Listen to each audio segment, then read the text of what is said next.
தாயவரும் சாமிக்கும் மேலதான், அந்த தெய்வம் அது தாய்க்கும் மேலதான், நம்ம தாயவரும் சாமிக்கும் மேலதான்.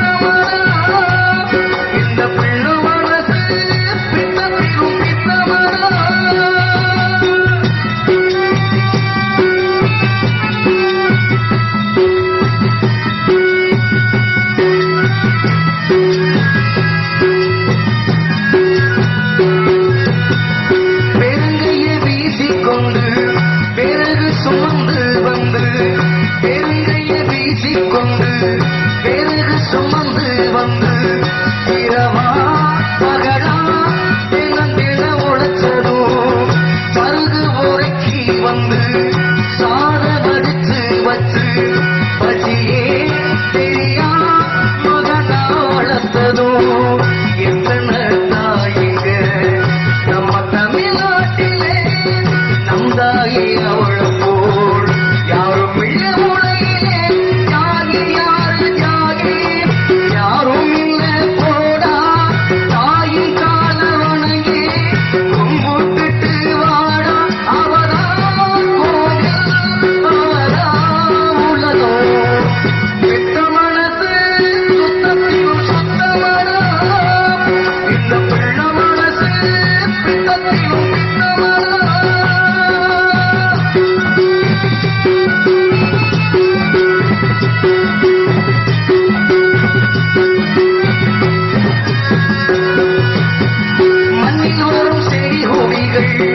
எவ்வளவு வகைகளா மண்ணில் வரும் செடி கொடிகள், எவ்வளவு வகைகளா மரமோ செடியோ தண்ணி மட்டும் உண்டேதா.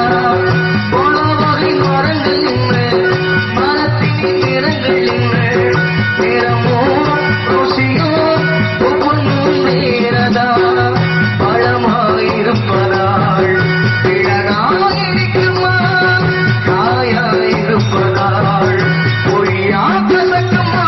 நல்ல வயிற்று பிறந்தா நல்லவனே ஆண்டா, கெட்டது செய்ய மாட்டா வல்லவனே ஆண்டா. அவனே மனிதர் அதை நீ உணரு. எந்த மனசு சுத்தத்தில் சுத்தமனா, இந்த பிள்ள மனசு பித்தத்திலும் பித்தமனா. தெய்வம் அது தாய்க்கும் கீழதான், நம்ம தாயவரும் சாமிக்கும் மேலதான், அந்த தெய்வம் அது தாய்க்கும் கீழதான், நம்ம தாயவரும் சாமிக்கும் மேலதான். எட்டு மனசு சுத்தத்திலும் சுத்தமனா, இந்த பிள்ள மனசு பித்தத்திலும் பித்தமனா.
வணக்கத்தையும் தெரிவித்துக் கொண்டு ராஜாரான டி.எம். பாலமுருகன் அவர்களின் பொற்பாதம் பணிந்து என் பணியை தூங்குகின்றேன். முருகா, முகுந்தமாள் மருகா, முன்னவனா மூத்தவனா, அனைவருக்கும் முதல்வனாய் விளங்கும் கணபதிக்கு பின்பிறந்தவர் முருகன், செந்தில் முதல்வன், மாயோன் மருகனே, ஒரு கைமோன் தம்பியே, உம்முடைய தண்டைக்கால் எப்பொழுதும் மறவாத நம்பியே வாழும் இக்குறிஞ்சிலுள்ள கொற்றவனுக்கு மகளாய் பிறப்படுக்க வைத்தாய். நம்பிக்கு மகளாய் பிறப்படுக்க வைத்து நற்தமிழ் மொழியாய் அனைத்து மக்களும் என்னை செல்லமாக ஒவ்வொரு இல்லத்திலும் உள்ளவர்களின் உள்ளத்திலும் வள்ளி வள்ளி வள்ளி என பெயர் பெற செய்து பற்பல வல்லுநர்களிடம் கல்வி பயின்று கற்றவரிடத்திலும் என்னை பெற்றவரிடத்திலும் சுற்றவரிடத்திலும் பேரும் புகழும் பெற செய்த கந்த பெருமானுக்கு நன்றி சொல்லத்தான் வேண்டும். மேலும் இக்குறிஞ்சிலுள்ள கொற்றவனுக்கு மகளாய் பிறப்படுக்க வைத்து தத்தி தத்தி தாவி குதித்து விளையாடும் பிள்ளை பிராயம் கடந்து துள்ளி திரியும் பள்ளி பருவத்தில் கூட என்னை யார் நகைக்காத வண்ணம் வள்ளி என பெயருக்கு தகுந்தார் போல் பெரியவர் முதல் என்ன சிறியவர் வரை யாரையும் பகைக்காத வாழ்வு கொடுத்தபடி வேலவா, உன் பாதம் தொட்டு என் பணியை தூங்குகின்றேன் சுவாமி. இங்கு பள்ளியாக நடித்துக் கொண்டிருக்கின்ற அருமை தங்கை மதுரை மீனாட்சி அவர்களுக்கு கிராமத்தீஸ்வராக பொன்னாடை போட்டி கௌரவப்படுத்தப்படுகிறது.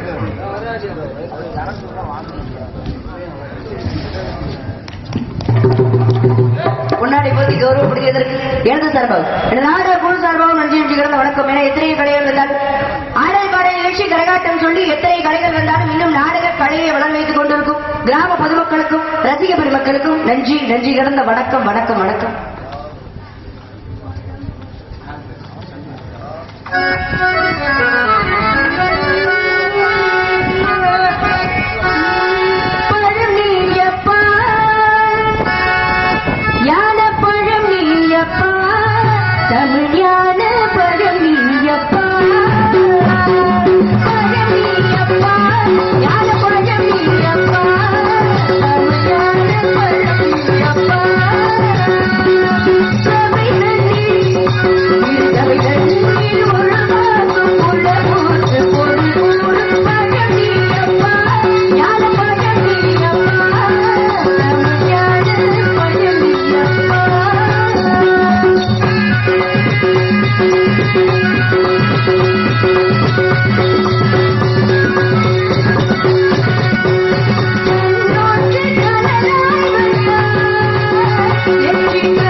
எத்தனையோ வெள்ளித்தட்டு இருந்தாலும் பொன்தட்டு இருந்தாலும் ரசிகர்களோட கைத்தட்டலை கேட்கும் போதுதான் எங்களுக்கு சந்தோஷமா இருக்கும். வந்திருக்க நடிகர்கள்லாம் அடுத்த தடவை நம்ம ஊருக்கு வரும்போது ஆர்வமா இருக்கா அந்த ஊரை நல்லா ரசிப்பாங்க அப்படின்னு சொல்லி நம்ம ஊருக்கு வரும்போது கலைஞர்கள்லாம் ஆசையோடய ஆவலோடய வரணும். அது யார் கையில இருக்கு? நம்ம கையில தான் இருக்கு. அதனால வந்து கை தட்டினா வந்து உங்களுக்கு மட்டும் எங்களுக்கு மட்டும் நல்லது அப்படின்னு உங்களுக்கும் நல்லது. கை தட்டா வந்து ரத்த ஓட்டம் சீராது, இந்த சுகர்லாம் வராம இருக்கு, குறையும். அதனாலதான் அந்த காலத்துல முளைப்பாரி வைத்து பெண்கள் எல்லாம் கும்மி கொட்ட சொல்லுவாங்க. ஆண்களும் சில ஊர்ல கும்மி கொட்டுவாங்க. எதுக்காக அப்படின்னா இதுக்காக தான், ரத்த ஓட்டம் சீராகும் என்பதற்காக தான் கை தட்டுறது, கும்மி அடிக்கிறது இருக்கிறது. அப்படிப்பட்ட சிறப்பு இருக்கிறது. இல்லட்டாலும் கூட கலை படைந்து காரியம் துவங்கியிருந்தால் காட்சியிலே காமாட்சியாகும், மதுரையின் பதியிலே மீனாட்சியாகும், காத்தியிலே விசாலாட்சியாகவும் விளங்கும் அந்த மதுரை மீனாட்சி நருளை பெறுவோமா என குப்பையை கூட கோபுரமாக்கக்கூடிய சக்தி என் தாய் மீனாட்சிக்கே இருக்கு. வேண்டவங்களுக்கு தான் அருள் செய்வா கிடையாது, எல்லாருக்குமே அருள் செய்வா, எல்லாரையும் வாழ வைப்பா. அவளை போய் கோயில்ல தான் வணங்கணும் கிடையாது. மனசார மீனாட்சி தாயே என்னை காப்பாத்துன்னு ஒரு தடவை நினைச்சிட்டாலே அவங்களோட குடும்பத்தை வாழ வச்சிருவாளா. அப்பேற்பட்ட சிறப்பு என் தாய் மீனாட்சிக்கே இருக்கு. இருந்துட்டாலும் கூட அவருடைய ஒரு பாதத்தை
அருமையான மைக் செட் கொஞ்சம் ஏத்துங்க.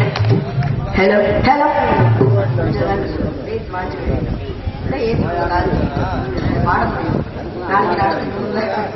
அருமையான மைக் செட், அருமையான பக்கம் மேளம். கைத்தட்டல் எல்லாமே நம்ம பக்கம் மேளத்துக்கு தான் போய் சேரணும். இருந்தாலும் கூட தன்னை மனித காரியம் துவங்கியிருந்தாள், உமையவனின் அருளை பெற்றிருந்தாள். அண்டருக்காய் நெஞ்சறிந்து எம்பளத்தில் ஆடிச்சுவன் தொண்டனுக்கு தொண்டனே தொண்டு செய்வது எக்காலம், தொண்டனுக்கே தொண்டு செய்ய இறங்கி வருவார் சிவபெருமான். கார்த்திகை வந்து என்ன பண்ணாரா, பிச்சைக்காரனாக உருவம் மாற்றி கொண்டு எல்லா கார்த்தி வீதி முழுவதும் போய் பிச்சை எடுத்தாரு. காலையில இருந்து மாலை வரை பிச்சை எடுக்கிறாரு. யாருமே சாப்பாடு போடல, காசு போடல, எதுவுமே போடல. மாலை வேலை ஆகுது. இந்த சாக்கடை பக்கத்துல ஒரு தோல் நோய், அந்த பிச்சைக்காரருக்கு ஒரு தோல் நோய் இருக்கு. அவரு சாப்பாடை கையில வச்சு நிக்கிறாரு. சிவபெருமான் என்ன பண்ணாரு, அவர்கிட்ட போய் கேட்டாரா, அப்பா நீ சாப்பிடுற சாப்பாட்டுல கொஞ்சம் சாப்பாடு எனக்கு தா, காலையில இருந்து பிச்சை எடுத்துட்டு யாருமே போடல அப்படின்னு சொல்லி சிவபெருமான் போய் கேட்கிறாரு. இவருக்கு ஒண்ணுமே புரியல. அப்படியா, சரி இந்த சாப்பாடு முழுவதும் நீயே வச்சுக்க, நீயே சாப்பிடுறாரா. சிவபெருமானுக்கு ஒண்ணும் புரியல. என்னாச்சு, சிவபெருமானுக்கு ஒண்ணும் புரியல. என்னடா எல்லாருமே வந்து அவங்களுக்கு எடுத்து வச்சுக்கிட்டு மிச்சம் தான் கொடுப்பாங்க, மொத்தத்தையும் கொடுத்துட்டாரு, நான் யாருன்னு தெரியுதா உனக்கு அப்படின்னு சொல்லி அந்த பிச்சைக்காரன் சிவபெருமான் கேட்டுக்காரு. வந்திருக்கிறது யாருன்னு உனக்கு தெரியுதா அப்படின்னு கேட்டாரு. எனக்கு தெரியும், நீ சாப்பிட்டதுக்கு அப்புறம் பேசுனாரு. இல்லப்பா நான் யாருன்னு உனக்கு தெரியுமா, நான் சொல்லவா அப்படின்னு சொல்லி கேட்கிறேன். இல்லப்பா நீ சாப்பிட்டு அதுக்கப்புறம் சொல்லு, எனக்கு தெரியும் நீ யாருன்னு. யாரு நீ சொல்லு பார்க்கலாம், வந்திருக்கிறது யாரு, உங்ககிட்ட பிச்சை கேட்டது யாருன்னு சொல்லு அப்படின்னு. எனக்கு தெரியாதா, என்னை படைத்த அந்த பரம்பொருள் தான் என்கிட்ட வந்து பிச்சை எடுத்தது அப்படின்னு சொல்லி கேட்கிறாரு. எப்படி நீ சரியா சொல்ற அப்படின்னு சொல்லி கேட்க, என் பக்கத்துல வர்றதுக்கே எல்லாரும் அருவருப்படுவாங்க, ஆனா என்னையும் ஒரு ஆளா மதிச்சு நீ வந்து பிச்சை கேட்டிருக்கியே, அப்பயே தெரியலையா நீ சாதாரணப்பட்ட ஆளா, இந்த உலகத்தையே ஆளக்கூடிய பரம்பொருள் என்று அப்படின்னு சொன்னாரா. அப்பேற்பட்ட சிறப்பு யாருக்கு இருக்கு அப்படின்னா அந்த சிவபெருமானுக்கு மட்டுமே இருக்கு. 64 திருவிளையாடல புரிஞ்சிருக்காரு மதுரையில. விறகு வச்சார், மாணிக்கம் வச்சார், வளையல் வச்சார், எல்லாமே நம்மளுக்காக தான் விட்டாரு. இப்ப இந்த விறகு வச்சார் வளையல் வச்சார் சொல்லல, பொதுவாகவே பெண்களோட கையில் விடுறதுக்கு 2 பேருக்கு அனுமதி. ஒண்ணு வளையல்காரருக்கு, இன்னொன்று மருத்துவருக்கு. அந்த காலத்துல பெண்களோட கையை தொடர்ந்து இவங்க 2 பேருக்கு மட்டும் தான் அனுமதி. அந்த காலத்துல யார் வீட்லயாச்சும் கல்யாணம் நடக்க போகுது அப்படின்னா ஒரு வாரத்துக்கு முன்னாடியே வளையல்காரரை வீட்டுக்கு வர சொல்லி அவருக்கு ஏதாச்சும் தட்சணை மாறி கொடுத்து வளையல் போட்டு சொல்லுவாங்க. என்ன காரணம், அவர் வந்து வளையல் போட்ட சிவபெருமானே வந்து வளையல் போடுவதாக ஐதீகம். அப்பேற்பட்ட சிறப்பு. ஏன்னா வந்து வளையல் இருக்கும் செட்டியாராக வந்து மதுரையில எல்லா பெண்களுக்கும் வளையல் போட்டுட்டார். அதனாலதான் அவர் வந்து வளையல் போட்ட வளையல்காரர்கிட்ட வளையல் போடுறது ரொம்ப விசேஷம் இருக்கு இல்லையா. அப்பேற்பட்ட அந்த பரம்பொருளின் அருளை பெறுவோமா.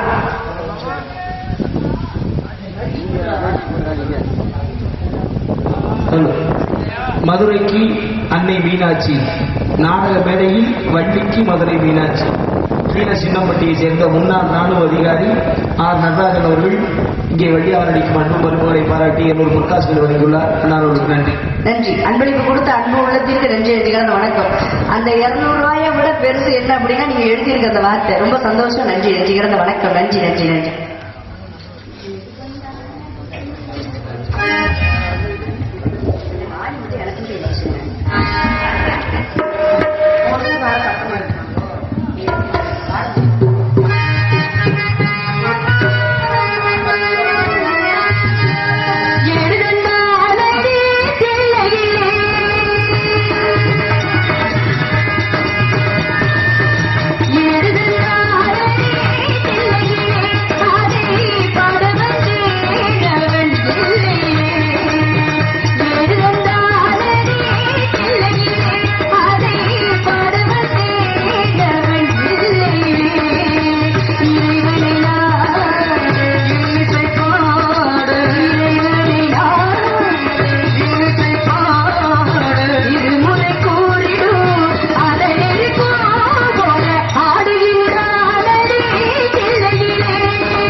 நன்றி கடந்த வணக்கம் வணக்கம் நன்றி நன்றி.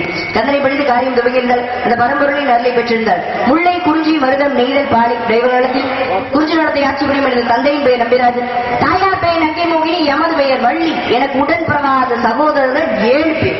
7 ஆண் பிள்ளைனால மீனாட்சி போல ஒரு பெண் பிள்ளை இல்லை என்று எங்க அப்பாவுக்கு ரொம்ப நாளா வருத்தம். அப்படி வருத்தப்பட்டு இருக்கும் போது வள்ளி கிழக்கு தோன்றும் இடத்துல பள்ளத்திலிருந்து எடுத்து வந்து என்னை ரொம்ப செல்லமாக சீரும் சிறப்புடன் வளர்த்து வருகிறார். பெண் பிள்ளை பிறந்தால் காவலுக்கு அனுப்புவதாக அப்பாவோட வேண்டுதல். அந்த வேண்டுதலுக்கு இணங்க இன்று நான் காவல் புரிய வந்திருக்கிறேன். என்னுடன் என் உயிர் தோழி ஒருத்தி வந்திருக்கா. அதை விட பேர் அழகி ஒருத்தி வரப்போறா. அவளை பாத்தீங்கன்னு சொல்லுங்க, அவளோட அழகு நீங்க துபக்கத்தையும் வண்டியில வரும்பொழுது நீங்களும் அந்த அம்மா வந்து வந்தீங்க. ஆமா, 2 பேருமே வந்தீங்க. அவதான் அந்த கார்ல வந்தா. அவ்வளவு பெரிய ஆளு. பெண்ணுக்கு பெண்ணே பேராசை கொள்ளும் பேர் அழகி. பாத்தீங்கன்னா நீங்க அவ்வளவுதான் அசந்து போயிருக்கீங்க. நாடக உலகத்திலே அவ்வளவு பெரிய அழகு, அவ்வளவு ஒரு அழகு நீங்க பாத்துக்கவே முடியாது. அதான் சொல்றேன், பெண்ணுக்கு பெண்ணே பேராசை கொள்ளும் பேரழகி. அதுக்கு முன்னாடி என் சொந்த பந்தத்துல என் மனசுல என்ன இருக்குன்னு சொல்றாங்க. யார் நினைச்சிட்டு இருக்கு? கந்தனி, கடம்பரை, கார்த்திகேயனி, கதிரவேலனை, சண்முகனை, சரவணனை, முகனை, யார் முகனை, அந்த வாழ முருகனை நினைச்சு முருகி கொண்டிருக்கேன். இந்த முருகப்பெருமானுக்கு எத்தனையோ நாமங்கள் இருந்தால் ஞான பண்டாரம்னு சொல்லி ஒரு பேரு. பண்டாரம்னா என்னது? ஒண்ணும் இல்லாதவன் அவனதான பண்டாரம் பரதேசின்னு சொல்லுவான். அப்படியா தமிழ்ல அர்த்தம்? பண்டாரத்துக்கு தமிழ்ல என்ன அர்த்தம் அப்படின்னா தன்முன் செல்வத்தை குவித்து வைத்திருப்போம் என்று பொருள். அப்ப எல்லா ஜென்மமும் இருக்கிறவரு ஏன் ஆண்டியா போய் பழனியில உட்கார்ந்துருக்காரு? என்ன காரணம் அப்படின்னா ஒரு கட்டத்துக்கு மேல தனக்கு செல்வமே உதவாது, ஞானம் தான் உதவும் தெரிஞ்சதுக்கு அப்புறம் ஞான பண்டாரமாக போய் பழனியில அமர்ந்துறாரு. நம்ம கூட்டம்லாம் என்ன பண்ண, பழனி பாத யாத்திரை போகும்போது நம்ம கோயிலுக்கு மேல ஏறி போயிட்டு இருக்கோம் படியேட்ல. கீழே சாமியை பார்த்துட்டு வரவங்க என்ன பண்ணுவாங்க, எந்த கூட்டத்துல எப்படி பாத்தீங்க சாமி? ராஜாநகரத்தை தான் பார்த்தோம். ஏன் ஆண்டியா பார்த்தா இல்லை? ஆண்டியா பார்த்தா ஆண்டி ஆக்கி நம்மளே உட்கார வச்சிருவார்ல. அப்படியா? அவர் ஆண்டியா பார்த்தா நம்மளை ஆண்டி ஆக்கி உட்கார வச்சிருவார? அவர் எங்க எப்படி இருக்காரோ அந்த 3ஆம் படை வீட்டுல ஆண்டியா தான் இருப்பாரு. அந்த ஆண்டியோட ஆண்டி கோலத்துல பார்க்கறது தான் சிறப்பே அங்க பழனியில. ஆனா நம்ம என்ன நினைச்சிட்டு போய் எந்த கடவுள் உலகத்துல எத்தனையோ கடவுள் இருக்காங்க, எத்தனையோ கடவுள் இருந்தாலுமே ஞானத்தையும் செல்வத்தையும் தரக்கூடிய ஒரே தெய்வம் யார் அப்படின்னா பழனியில இருக்கிற ஞான பண்டாரம் தான். அதனாலதான் ஒரு ஞான பண்டாரம் சொல்லி பேரு. அப்பேற்பட்ட சிறப்பு அந்த பழனி ஆண்டவருக்கு மட்டுமே இருக்கு. அதனால இன்னொரு முறை சாமி பாத்தீங்கன்னா ஆண்டி கோலத்திலே ஒரு தடவை பாத்துட்டு வாங்க. அது காலையில இருப்பாரு 5:30 மணிக்கு. அதுக்கப்புறம் சாயந்தரம் 5:30 மணில இருந்து 8 மணி வரைக்கும் ராஜ அலங்காரத்துல இருப்பாரு. அது 2 அலங்காரத்துல பார்க்கணும். அதுதான் சிறப்பு. இந்த பழனி பாதயாத்திரை போயிட்டு வந்தாருல, அவருக்கு முன்னாடி நாங்க போயிட்டு இருக்கோம். அப்ப ஏற்பட்ட சிறப்பு அந்த பழனி ஆண்டவனுக்கே இருக்கு. இருந்துட்டாலும் கூட யாருக்காக காவலுக்கு வந்தேன்? யாருக்காக காவலுக்கு வந்தேன்? எங்க அப்பா சொல்லி நான் காவலுக்கு வந்தேன். ஆனா யாருக்காக காவலுக்கு அனுப்பிச்சு விட்டாரு? அந்த முருகருக்காக தான்.